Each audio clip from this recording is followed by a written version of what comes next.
নমস্কার, দেখছেন কলকাতা টিভি। আপনাদের সঙ্গে রয়েছি আমি ঋষিকেশ। শুরু করছি নারদ। বিধানসভা ভোট যত এগিয়ে আসছে, রাজ্যের রাজনৈতিক উত্তাপ তত বাড়ছে। রাজ্যের বিভিন্ন প্রান্তে নিত্যদিনের একই ছবি। এবার নন্দীগ্রাম থেকে শুরু করে বাঁকুড়ার সোনামুখী, দুই জায়গাতেই তৃণমূল বিজেপির রাজনৈতিক দ্বন্দ্ব প্রকাশ্যে। নন্দীগ্রামে লক্ষ্মীর ভাণ্ডার বন্ধের হুঁশিয়ারি, বাঁকুড়ায় তৃণমূল কর্মী ও পরিবারের ওপরে হামলা, বিজেপির বিরুদ্ধে অভিযোগ। দেখুন।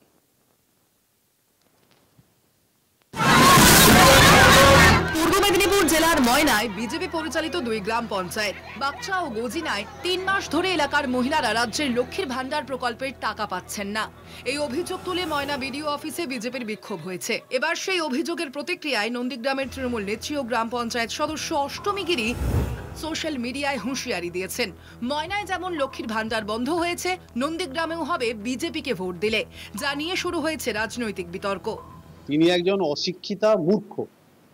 সরকারি প্রকল্প এটা কোনো তৃণমূল কংগ্রেসের বাবার টাকা নয়, আর মমতা ব্যানার্জিরও ঘরের টাকা নয়। স্বাভাবিকভাবে তিনি যে কথা বলছেন, অগণতান্ত্রিকভাবে এই দলটা পরিচালিত হচ্ছে। যদিও নিজের বক্তব্যের ব্যাখ্যা দিতে গিয়ে তৃণমূল নেত্রী জানান, বাংলার প্রকল্প কেন্দ্র বন্ধ করে রেখেছে। নন্দীগ্রামের মানুষ যাতে প্রকল্পের অভাবটা বুঝতে পারে, সেটাই তার পোস্টের উদ্দেশ্য। আমাদের মমতা বন্দ্যোপাধ্যায় কেন্দ্র যে বকেয়া টাকা দেয়নি, না দেওয়া সত্ত্বেও মমতা বন্দ্যোপাধ্যায় বাংলার মানুষের অভাব অনটন পূরণ করে তিনি রেখেছে। আমি এই পরিপ্রেক্ষিতে বা এটাকে উদ্দেশ্য করে লিখেছিলাম যে নন্দীগ্রামের মানুষ অভাবটা বুঝতে পারুক। কোন পরিপ্রেক্ষিতে এই কথা উনি বলেছেন সেটা বোঝা দরকার। একই বক্তব্য তৃণমূল জেলা নেতৃত্বের। 100 দিনের টাকা আটকে দিচ্ছে, ঘরের টাকা আটকে দিচ্ছে, রাস্তার টাকা আটকে দিচ্ছে, জলের টাকা আটকে দিচ্ছে। আজকে দিনের পর দিন বাংলাকে যেভাবে বঞ্চনা করা হচ্ছে, এবং তাছাড়াও সেই যাকে তিনি বলতেন যে দেশনেত্রী, সেই নেত্রীর সম্পর্কে দিনের পর দিন এমন কুরুচিকর মন্তব্য করছে, তারই পরিপ্রেক্ষিতে অভিমানের রাগে এই তার বহিঃপ্রকাশ। কিন্তু জননেত্রী মমতা বন্দ্যোপাধ্যায়, আমাদের নেতা অভিষেক বন্দ্যোপাধ্যায় কোনোদিনই চান না কোনো প্রকল্প থেকে কোনো একটা ব্যক্তি বাদ যাক। অন্যদিকে বাঁকুড়ার সোনামুখী শহরে তৃণমূলের সক্রিয় কর্মী স্বাধীন বিশ্বাস ও তার পরিবারকে লক্ষ্য করে হামলার অভিযোগ প্রতিবেশী বিজেপি কর্মী বিজয় প্রামাণিক ও তার আত্মীয়রা তৃণমূল কর্মীকে মারধর করেন, স্ত্রী ও মাকে চুল ছিঁড়ে আহত করেন এবং বাড়ির সামনে দাঁড়িয়ে থাকা বেশ কয়েকটি গাড়িতে ভাঙচুর চালান। পুলিশের নজরদারিতে আহতদের চিকিৎসা করা হয়েছে। ঘটনায় অভিযোগ দায়ের করা হয়েছে। অভিযুক্তরা বাড়িতে তালা দিয়ে পালিয়ে যায়। কার্তিকে নষ্ট করেছিল, কার্তিকে খিচুড়ি ফিরছিলাম, অন্ধকার পেয়ে আমার উপর চড়া হয় সবাই মিলে। ও দুই মেয়ে, দুই জামাই, বান্টি মা, সবাই মিলে মারধর করি প্রচন্ড হয়। আমাকে ইট দিয়ে তখন লোহার রড দিয়ে মেরেছে।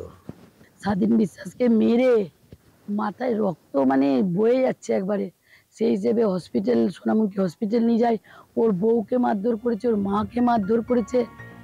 এই ঘটনার সম্পূর্ণ তৃণমূলের গোষ্ঠী কোন্দল, বিজেপির সঙ্গে এর কোনো সম্পর্ক নেই, দাবি বিজেপি জেলা নেতৃত্বের। তৃণমূল কর্মী আহত হয়েছেন, সেটা আমার মনে হয় যে ওনাদের গোষ্ঠীদ্বন্দ্বের ফল। ওনাদের হয়তো নিজেদের মধ্যে ভাগ বাটোয়ারা নিয়ে কোনো সমস্যা হয়েছে। এখন অ্যালিগেশনটা আপনার ভারতীয় জনতা পার্টির কর্মীর উপর লাগিয়ে দেওয়া হচ্ছে। নন্দীগ্রামে রাজনৈতিক হুঁশিয়ারি, বাঁকুড়ায় হামলার ঘটনা, দুই পশ্চিমবঙ্গের নির্বাচনী উত্তাপকে তীব্র করে তুলছে। ভোট যত এগিয়ে আসছে, বাংলা জুড়ে হুমকি হামলার ঘটনা ততই প্রকট হচ্ছে। নন্দীগ্রাম থেকে সৌমজিৎ চট্টোপাধ্যায় ও সোনামুখী থেকে মফিজুল হুদার রিপোর্ট, কলকাতা টিভি।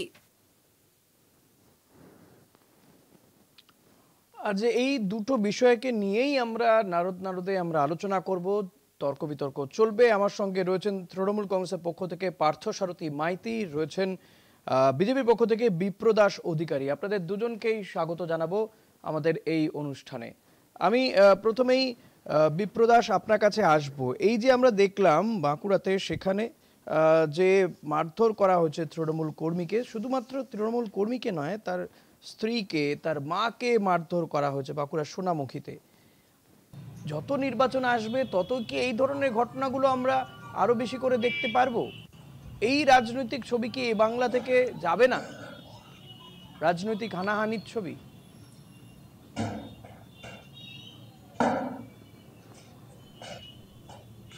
দেখুন, নমস্কার। আজ আপনি যে প্রশ্নগুলো করছেন, যে বাঁকুড়ার সোনামুখী পৌরসভায় তৃণমূল কর্মীকে বিজেপি কর্মী মেরেছে, আমি আপনাদেরকে একটা কথা জানাতে চাই,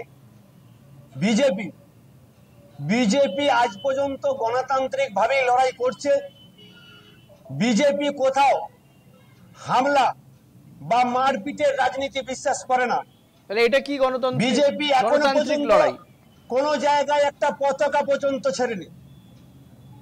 আমি আপনাকে বলছি, এই যে মারপিট বা হামলার ঘটনা, এই ঘটনা আগেও সোনামুখীবাসী দেখেছে। এই মারপিটের ঘটনা তৃণমূলের অন্তর্দ্বন্দ্ব বা গোষ্ঠীদ্বন্দ্বের ঘটনা, এটার সঙ্গে বিজেপির কোন রকম সংযোগ নাই, বা আগেও থাকেনি, আগামী দিনেও থাকবে না। তৃণমূল তো এমনই বলে থাকে বারবার করে, যখন আপনারা তৃণমূলের বিরুদ্ধে অভিযোগ তোলেন তখন তৃণমূলও সে একই কথা বলে। তাহলে এই মারধরটা করে কারা? তৃণমূলকে মারছে আপনি বলছেন। দেখুন, এই মারধর করে কারা? দেখুন, আজকে এই মারধরকে করে কারা, এর দায় কিন্তু বিজেপি নেবে না। কিন্তু বিজেপির একজন কর্মীকে, পার্টিকুলারলি কর্মী এবং তার বিরুদ্ধে এই অভিযোগ করা হচ্ছে, তাহলে সেটাও পুরোপুরি মিথ্যে অভিযোগ আপনি বলছেন।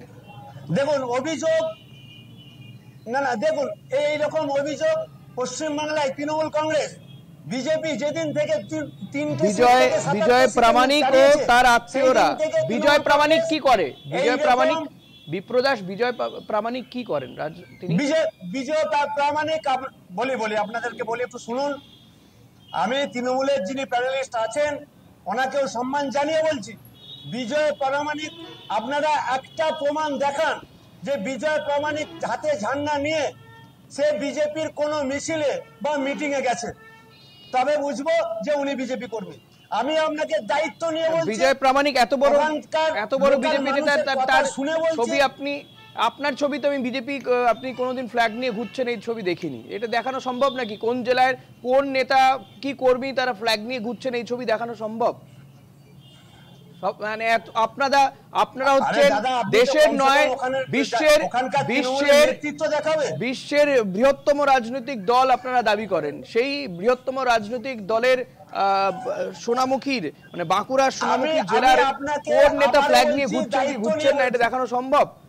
এই যে আপনি আপনার পেছনে অটল বিহারী বাজপেয়ীর ছবিটা আছে বলে আমি বুঝতে পারছি যে আপনি বিজেপির হয়ে বসেছেন। যদি না থাকে দর্শক বুঝতে পারবেন যে আপনি বিজেপির হয়ে কথা বলছেন কিনা, বা আমরা দিচ্ছি বিজেপি নেতা বলে বুঝতে পারবেন। আপনি পরিষ্কার করে বলছি, আমাদের বিজয় প্রামাণিকের নাম যে বিজেপির সঙ্গে আপনারা জুড়ে দিচ্ছেন, আমি দায়িত্ব নিয়ে বলছি বিজয় প্রামাণিক বিজেপি কর্মী না। বিজেপি কর্মী যদি মারধর করতে আরম্ভ করতো 21 সালের পর থেকে 256 জন বিজেপি কর্মী আজকে মার্ডার হয়েছে, তাহলে কিন্তু আজকে যদি বিজেপি কর্মীরা মারধর করতো তাহলে 256 জন কর্মী আজকে আমাদের হারাতে হতো না, আমরা সহনা কর্মীদেরকে হারাতাম না। এটা পুরোপুরি তৃণমূলের চক্রান্ত এবং তৃণমূলের অন্তর্দ্বন্দ্বের ফলেই আজকে ওই কর্মী মারধর হয়েছে, হামলা শিকার হয়েছে। আচ্ছা, বেশ, আমি পার্থসারথী আপনার কাছে আসবো। আপনি নিশ্চয়ই এই গোটা ঘটনাটাই জানেন। আপনার কাছ থেকে জানবো যে এক্ষেত্রে যেটা বিপ্রদাস তিনি দাবি করছেন যে বিজেপি কখনো মারধরের সংস্কৃতিতে বিশ্বাস করে না, অর্থাৎ হিংসা নয় সহিংস আন্দোলনে বিজেপি বিশ্বাস করে। শুনুন, প্রথমে একটা সংশোধন করে নেই। আমি তৃণমূল কংগ্রেসের কাউন্সিলর আছি, আগে সহ সভাপতি ছিলাম, তার পরবর্তী সময়ে দুদিন আগে বহিষ্কার হয়েছি তৃণমূল কংগ্রেস থেকে, কিন্তু এখনো কাউন্সিলরটা আছি। এবার বলি ওনার বক্তব্যটা উনি যে বক্তব্য রেখেছেন ওনার অতীতটা জানাতে চাই। যে দিলীপ ঘোষ তিনি আজ থেকে 5 বছর আগে তৃণমূল কংগ্রেস কর্মীদের কি হুঙ্কার দিতেন, হাত ভেঙে দেব, গুড়িয়ে দেব, মাটির নিচে পুঁতে দেব, ওই সংস্কৃতিটা উনি আগে বলুন, তার ব্যাখ্যাটা আগে, তার পরবর্তী সময় বিজেপি তৃণমূল কংগ্রেসের প্রতি আমার উল্টোপাল্টা কথা বা গন্ডগোল করেছে কিনা তার উত্তর দেবেন। উনি আগে সেইটা বলুন, ওনার সংস্কৃতি ওনার আগের জ্বালা।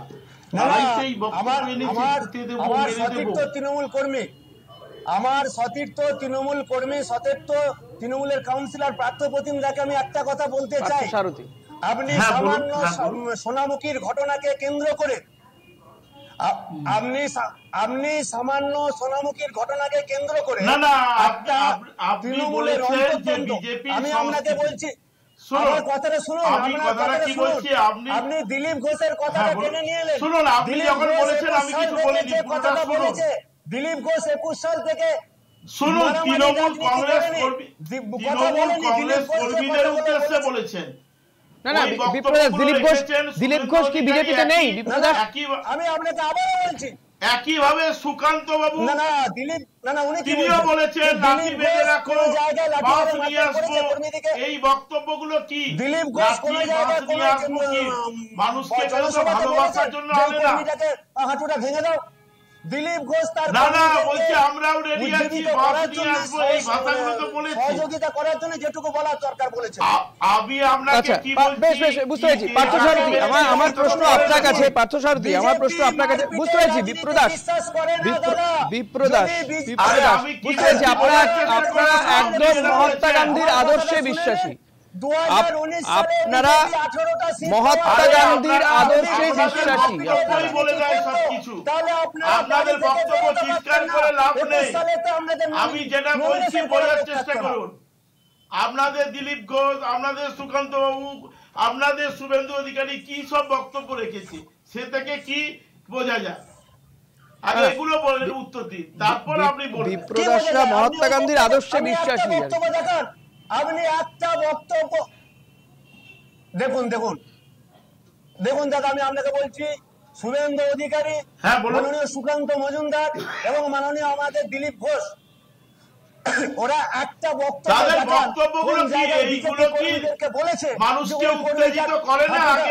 আরে দাদা, আমি বক্তব্যগুলো শুনেছি।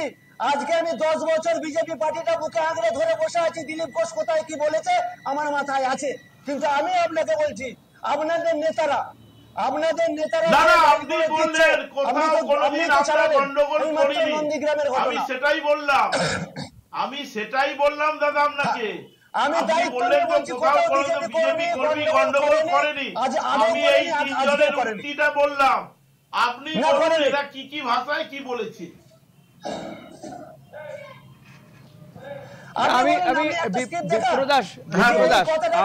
আপনি তো বললেন আপনারা হিংসায় বিশ্বাসী নয় বিপ্রদাস, কিন্তু আপনার দলেরই নেতা একটা সময় সাংসদ ছিলেন অর্জুন সিংকে তো প্রকাশ্যে কাউকে তাড়া করতে দেখা গেছে, নানান বক্তব্য তো তিনি বলেই থাকেন, তার বিরুদ্ধেও একাধিক অভিযোগ রয়েছে। সেই সমস্ত অভিযোগে তিনি কখনো কখনো হাজিরাও দেন, তাকে ডেকে পাঠানো হয়, তদন্তকারীরা ডেকে পাঠান। তাহলে সবগুলো এই অভিযোগ সমস্ত কিছু সব মিথ্যে। দেখুন দাদা, আপনি যে অর্জুন সিং এর কথা টেনে আনছেন না, গত কিছুদিন আগে, 15 থেকে 20 দিন আগে, এই এসআইআর এর মানে বিভ্রান্তকর প্রচার করছিল তৃণমূল, তাও টোটোতে মাইক বেঁধে। আপনারাও জানেন, আপনারাও খবরটা সম্প্রচার করেছেন। সেটা আমাদের বিধায়ক সাহেব শুধুমাত্র ওই ব্যক্তিকে, যে টোটো চালক, তাকে বলেছিল যে আরে এইরকম বিভ্রান্তিকর প্রচার কেন করছিস। এই কথাটা বলার পরিপ্রেক্ষিতে ইন্দাস তৃণমূল কংগ্রেসের সবাই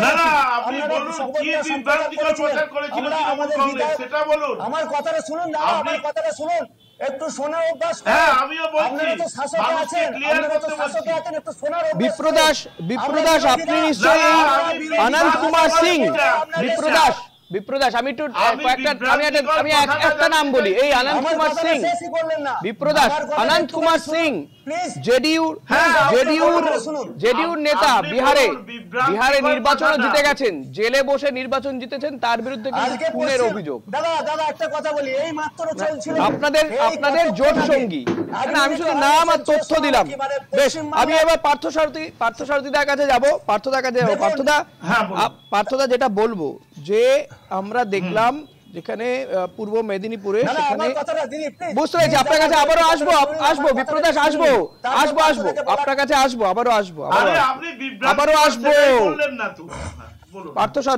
পার্থদা, আমি যেটা জানতে চাইবো আপনার কাছ থেকে, যে তৃণমূল নেত্রী গ্রাম পঞ্চায়েত সদস্য, তিনি একেবারে সোশ্যাল মিডিয়াতে পরিষ্কার হুমকি দিচ্ছেন কার্যত যে ময়নায় যেমন লক্ষ্মী ভান্ডার বন্ধ হয়েছে, নন্দীগ্রামেও বিজেপিকে ভোট দিলে লক্ষ্মী ভান্ডার নয়।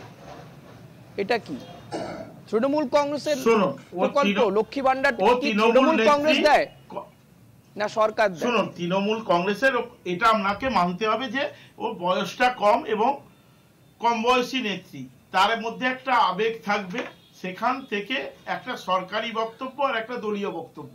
ও কিন্তু দলীয় বক্তব্য বলেছে যে দিচ্ছে এই জায়গায় যখনই আমিও বলছি বক্তব্য আছে তখনই বলছেন উনি বয়স কম। বিপ্রদাস ওনাকে বলতে দিন, আমি আসবো। বিপ্রদাস প্লিজ ওনাকে বলতে দিন। তাহলে কি পার্থসারথী আমি ধরে নেব যে তৃণমূল দল হিসেবে এটাই বলছে, যেটা এই অষ্টমী গিরি তিনি বলছেন যে বিজেপিকে ভোট দিলে লক্ষ্মী ভান্ডার দেওয়া যাবে না, দেব না, এটা কি তৃণমূলের বক্তব্য? এটা আমি তৃণমূল কংগ্রেসের পক্ষে, মানে যতটা তৃণমূল কংগ্রেসের কাউন্সিলর আছি ঠিকই আমি প্রবলেমটা বললাম। আমি এইটুকুন বলতে পারি তৃণমূল কংগ্রেসের সমর্থক হিসেবে এই ভাষা বলা উচিত নয়, কেন এটা সরকারি ব্যাপার। কিন্তু আমরা যখন রাজনীতি করি প্রত্যেকেই তো আমরা আশা নিয়ে রাজনীতি করি। মানুষকে যখন আপনারা কি ব্যবস্থা নিয়েছেন তৃণমূল কংগ্রেসের পক্ষ থেকে? আপনি ময়নাতে তার মানে লক্ষ্মী ভান্ডার বন্ধ, সেখানে বিজেপিকে ভোট দেওয়া হয়েছে বলে। সরকারি প্রকল্প, কেন্দ্রীয় সরকার 100 দিনে কাজের টাকা দিচ্ছে না বলে আপনারা লক্ষ্মী ভান্ডার প্রকল্প চালু করেছেন, তারপর সেটা বন্ধ করে দেবেন বিজেপিকে ভোট দিচ্ছে বলে? রাজনৈতিক প্রতিহিংসা, এটা তো পরিষ্কার। বন্ধ করার, এটা শুনুন, কোনো বন্ধ করার জায়গাও নেই, কোনো সরকার বন্ধ করেও নেই। এক একজন নেতা নেত্রী আমরা আবেগের সময় কোনো মিটিং মিছিলে আমরা বলে ফেলি যে আমাদের নেত্রী, আমাদের নেতা এত মানুষের জন্য ভাবছে, এত মানুষের জন্য। যিনি পঞ্চায়েতের দায়িত্বে রয়েছেন, যিনি কাউন্সিলর, তার কি আরেকটু দায়িত্ববোধ বেশি হওয়া উচিত নয়? হ্যাঁ, উনি যখন বক্তব্যটা রেখেছেন সেটা কি মানে আপনি মানছেন ভুল করেছেন? একজন কাউন্সিলর, উনি কিন্তু সরকারি প্ল্যাটফর্মে বক্তব্য রাখেননি। উনি বলছেন সাধারণ মানুষের, আর এখন উনি বলছেন যে ওনার বয়স কম, উনি আবেগে বলে ফেলেছেন। আমার ভাবতে অবাক লাগে তৃণমূল কংগ্রেস তাদের নিজেদের মানুষের কাছে তাহলে কি এই অষ্টমী গিরির বিরুদ্ধে কোনো ব্যবস্থা নেওয়া হবে পার্থসারথী? ভাবতে অবাক লাগছে। দল যদি ব্যবস্থা নেয়, দল তার উত্তর নিশ্চয়ই জানাবে। কিন্তু এইটুকুন আমি বলতে পারি, আমি আপনাদের কাছে বসে, কম বয়সী মেয়ে আবেগে বলে ফেলেছে। ব্যাপারটা কোনো সময় সরকার চায় না যে ভোট দেয় না বলে আমার এখানে বন্ধ থাকবে, এটা হয় না। আমাদের আজকে আর সময় নেই। পার্থসারথী এবং বিপ্রদাস, আপনাদের দুজনকে ধন্যবাদ জানাবো। আজকে আর সময় নেই। নারদ আজ এখানেই শেষ করতে হচ্ছে। নিঃসন্দেহে আগামী দিনে যত নির্বাচন এগিয়ে আসবে তত এই ধরনের আকচাকচি কিন্তু আমরা দেখতে পারবো এবং তার কোনো না কোনো বিষয় আমাদের এই অনুষ্ঠানে থাকবে। আজ এই পর্যন্ত। দেখতে থাকুন কলকাতা টিভি, রাত দিন 7 দিন।